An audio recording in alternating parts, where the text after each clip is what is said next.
I am ready!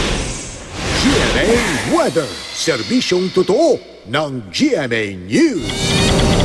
Mga kapuso, thunderstorm ang naranasan kanina sa ilang bahagi ng Luzon, kasama na ang Metro Manila. Ayon yan sa Pag-asa. At mula alas 7 hanggang alas 9 mamayang gabi, ay mataas pa rin po ang tsansa ng thunderstorm dito sa Metro Manila, kaya manatiling I am ready. Magpapatuloy yan bukas mula hapon hanggang sa gabi.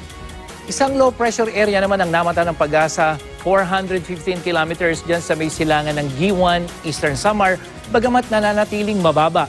Ang tsansa nito maging isang bagyo, inaasahan na kikilos ito papalapit dyan sa may Eastern Visayas at Bicol Region sa mga susunod na araw, base naman sa wind forecast map ng The Weather Company. Ang naturang LPA at ang convergence o yung pagsasanib naman ng hangin na galing sa easterly o galing sa east at yung westerly wind ang magdadala ng hanggang katamtamang ulan mula umaga hanggang gabi sa malaking bahagi ng Mindanao at maging sa buong Visayas, base naman sa datos ng The Weather Company. Maaliwalas naman sa umaga dyan sa Luzon, pero sa hapon, posible na ang mga pagulan maliban dyan sa rehiyon ng Cagayan Valley. Yan ang latest mula sa GMA Weather. Ako po si Nathaniel Cruz. Magplano para sigurado. I am ready. Serbisyong totoo ng GMA News.